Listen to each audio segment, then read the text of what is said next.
ओम नमो भगवते वासुदेवाय नमः। नमस्कार, जय श्री राम। मेरे प्यारे श्रोताओं, प्यारे दर्शकों, आप लोग का आज के ज्योतिष के ब्लॉग में आप लोग का स्वागत है। मैं ज्योतिषाचार्य वरुण प्रकाश आप लोग का भव्य स्वागत करता हूं। उम्मीद नहीं पूरे विश्वास के साथ करता हूं कि आप लोग कुशल पूर्वक होंगे और भगवान भोलेनाथ के आशीर्वाद से 2024 की शुरुआत आप लोग की बहुत अच्छी हुई होगी और आप उसका हर क्षण आनंद के साथ समय व्यतीत कर रहे होंगे। जीवन में आगे बढ़ने की प्रेरणा के साथ आप हमेशा आगे बढ़ने के सोच रहे होंगे। मित्रों, जीवन की 3 मूल आवश्यकताएं होती हैं: रोटी, कपड़ा और मकान। रोटी, कपड़ा और मकान की कामना हम हमेशा प्रभु से करते हैं। हम अपनी चीज़ें प्रभु से मांगते हैं, ईश्वर के शरण में जाते हैं, ईश्वर से निवेदन करते हैं कि हमको ये चीज़ें दें। लेकिन कभी कभी ऐसा होता है कि ईश्वर को भी कुछ चीज़ों की आवश्यकता होती है। अब जैसे 22 जनवरी का शुभ दिन आ रहा है, 22 जनवरी सोमवार का। प्रभु के पास ही मकान नहीं था, हम उनसे मांगते थे और उनके पास खुद ही उस चीज़ की कमी थी। तो ये बहुत अच्छा अवसर आया हमारे जीवन काल में कि उनको उनके अपने घर में विराजमान होने जा रहे हैं, उनके ऊपर छत आ रहा है। तो ये हमारे इस क्षण के लिए, हमारे इस जीवन के लिए बहुत अच्छा शुभ अवसर है। हमको इसको चूकना नहीं चाहिए, हमको इसको बहुत अच्छे से बनाना चाहिए। क्योंकि अगर कितनी पीढ़ियाँ, कितने लोग इसमें इंतज़ार में, उनकी पलकें, आंखें बंद हो गई, चले गए, स्वर्ग को सिधार गए, न जाने क्या क्या हुआ, न जाने कितने लोग क्या क्या वेदनाएं सहें, न जाने किन किन परिस्थितियों से, न जाने कितने लोगों ने अपने प्राणों की आहुति दी। तो ऐसे चीज़ें होते होते होते होते फिर ये अवसर आया।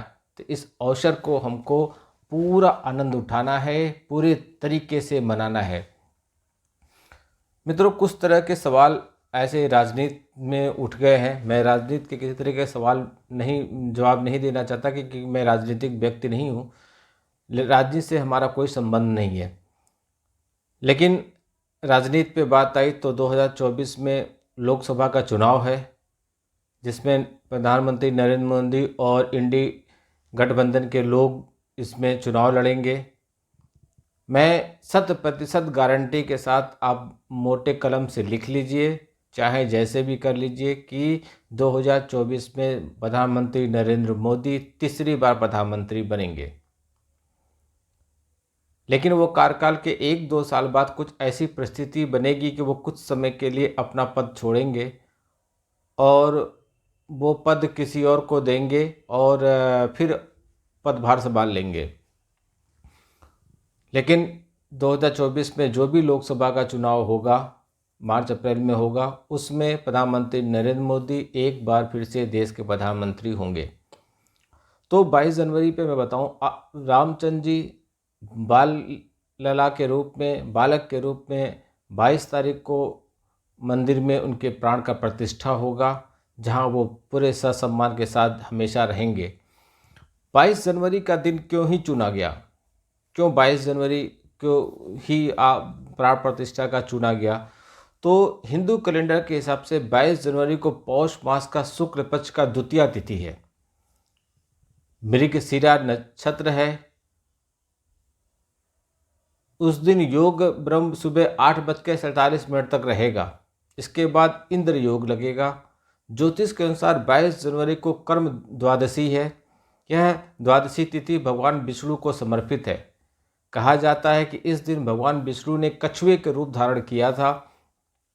धर्म ग्रंथों के अनुसार इसी दिन भगवान विष्णु ने कछुए का अवतार लेकर समुद्र मंथन में सहायता की थी। भगवान राम भी भगवान विष्णु के अवतार हैं, इसलिए यह दिन तारीख बहुत शुभ माना गया है।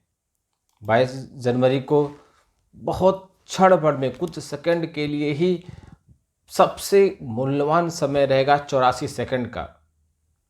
आपके घर भी अक्षत पहुंच गए हैं, अगर नहीं पहुंचे होंगे तो आप अपने घर में भी अक्षत ले लीजिएगा, उसको हल्दी से रंग लीजिएगा।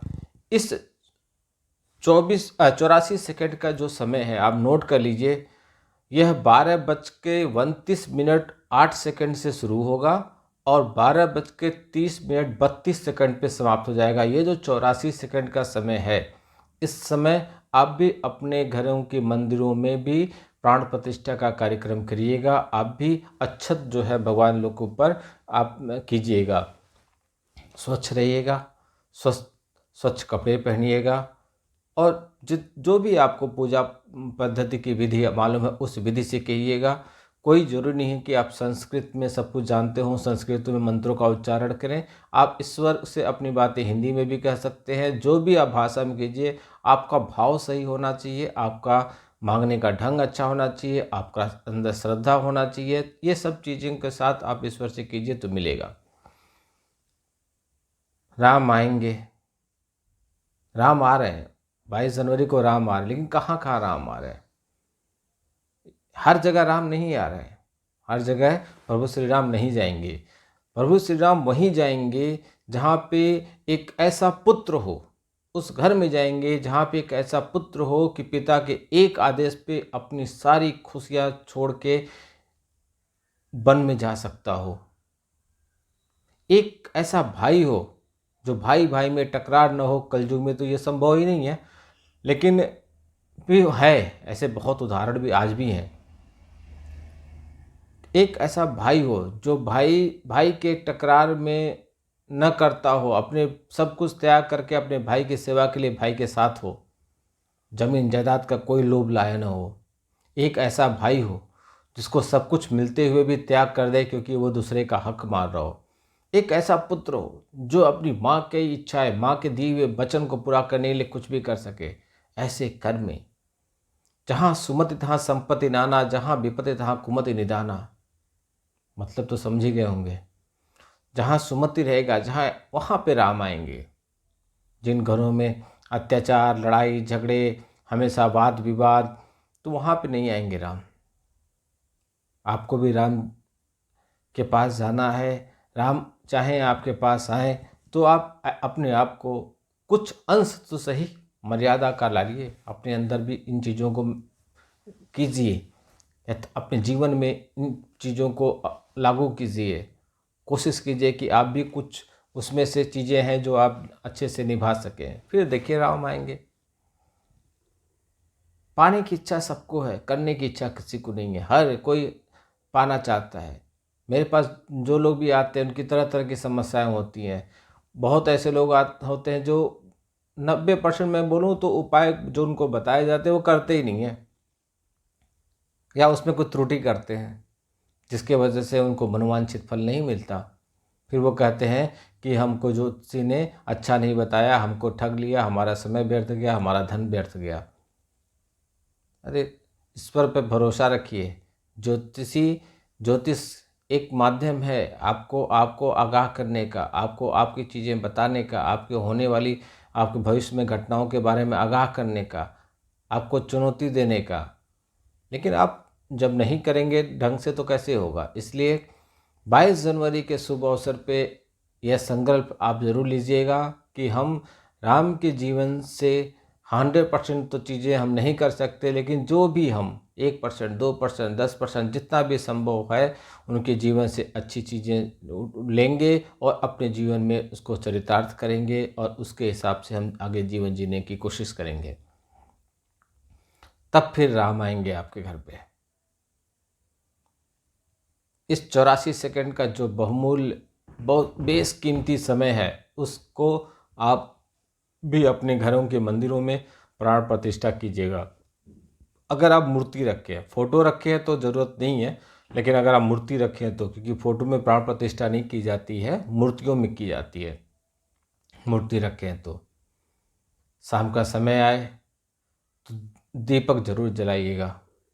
अपने घर के दरवाजे पे, मुख्य दरवाजे पे ज़रूर जलाइएगा। हो सके तो दिवाली जैसा माहौल बनाइए तो ये अति उत्तम होगा। खुशियों को मनाइए, खुशियों को बुलाइए, खुश रहने की कोशिश कीजिए। फिर जीवन में आपको बहुत चीज़ें सकारात्मक रूप से बदलती हुई दिखेंगी और आप हमेशा तरक्की के मार्ग पे आगे बढ़ेंगे। 22 जनवरी को खूब मनाइए। राममय हो गया है यह इस समय, आप भी राममय होइए, जीवन में परिवर्तन लाइए, कुछ चीज़ों को अपने अंदर ढालिए। एक अच्छे ज्योतिषी के संपर्क में हमेशा रहिए, उनसे मार्गदर्शन प्राप्त करते रहिए।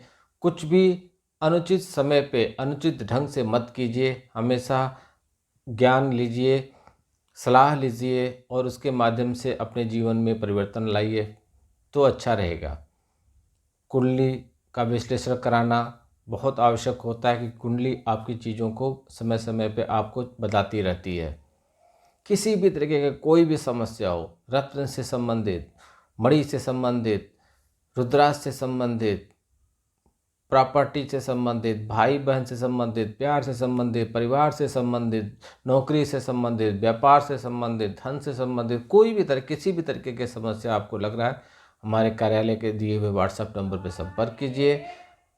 आप वहाँ से बताई हुई चीज़ों को जो जैसा बताया जा रहा है वैसा कीजिए और सलाह प्राप्त कीजिए, उपाय प्राप्त कीजिए। उपाय करके भी दिया जाता है, उपाय बताया भी जाता है, उसका आप तत्काल रूप से लाभ उठाइए।